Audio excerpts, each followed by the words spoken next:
नमस्कार, मी सुप्रिया उदयसाटे। माझ्या या ब्लॉगमध्ये तुमचे स्वागत आहे। हा एक व्हिडिओ नसून आमचा छोटासा आयुष्य तुमच्यासोबत मी शेअर केले।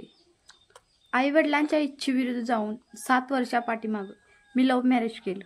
नवीन आयुष्याची नवीन स्वप्न घेऊन मी बोर्डे गावात आले। लहान वयात लग्न झालं। लग्न झाल्यामुळं एवढं समज नव्हती, त्यातून सासू सासऱ्यांसोबत नाही जमलं। रोजच्या भांडण कटकटीला सोडून आम्ही शेतात जनावरांच्या गोट्यात आमचं आयुष्य सुरू केलं। 2 वर्ष झाला नवा संसार सुरू केला।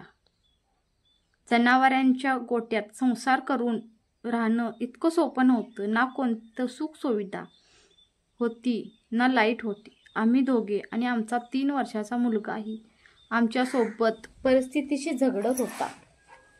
अंधार झाल्यावर काजव्यांच्या आवाजात राहणं इतकं सोपं नव्हतं। त्यावेळी त्यात मिस्टरी कामावर जायचे। ते घरी येईपर्यंत घरात मी आणि माझा मुलगा आम्ही दोघेच असायचो।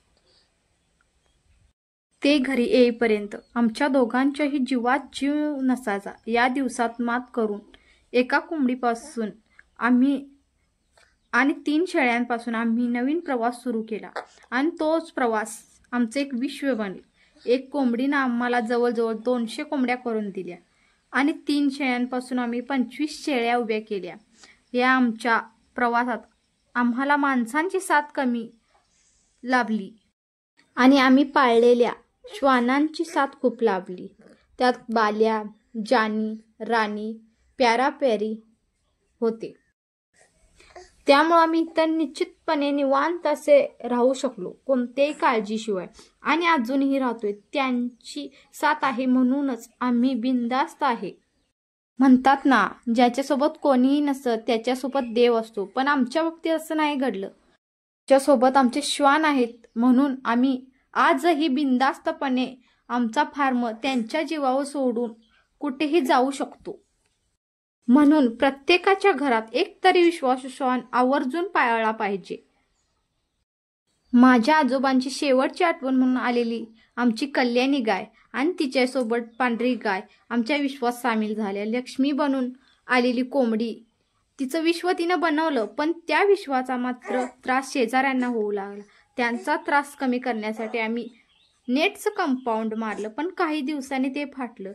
मग परत आम्ही जाळी मारून घेतली, पाण्याच्या सोयीसाठी बोर काढली आणि लाईटची सोय लावली, गोट्याचं रूपांतर घरात केलं। हे सर्व चालू असतानाच आमच्या फार्माचे व्हिडिओ आम्ही यूट्यूबला सुरू केले। यूट्यूबच्या संपर्कात आल्यावर माझी एक लहानपणीची मैत्रीण मला म्हणाली, आई वडिलांच्या तितक्या सुखात तर जगलेली तू एवढं कधी शिकलीस ग? काय करणार, परिस्थिती शिकवत गेली आणि मी शिकत गेले, शिकली आहे। प्रत्येक आव्हानाला तोंड देण्याची ताकद माझ्यात माझ्या नवऱ्यामुळे आणि 2 मुलांमुळे आली। खुश आहे आम्ही आमच्या आयुष्यात। आता एकच स्वप्न आहे की खूप कष्टानं उभारलेला अजिंक्यतारा फार्म हा खूप मोठा करायचा, आणि तो तुमच्या आशीर्वादाने आम्ही नक्की करू याची आम्हाला खात्री आहे। माझा हा व्हिडिओ तुम्हाला कसा वाटला नक्की कमेंट करून सांगा आणि आमच्या चॅनेलला सबस्क्राईब करा, शेअर करा, बेल आयकॉनवर क्लिक करून आम्हाला सपोर्ट करा। ते खूप सुंदर असतं। ते अजून सुंदर बनवण्यासाठी जर तुमच्या जोडीदाराची साथ तुमच्या सोबत असेल ना, तर आयुष्यात तुम्ही काहीही करू शकता। धन्यवाद।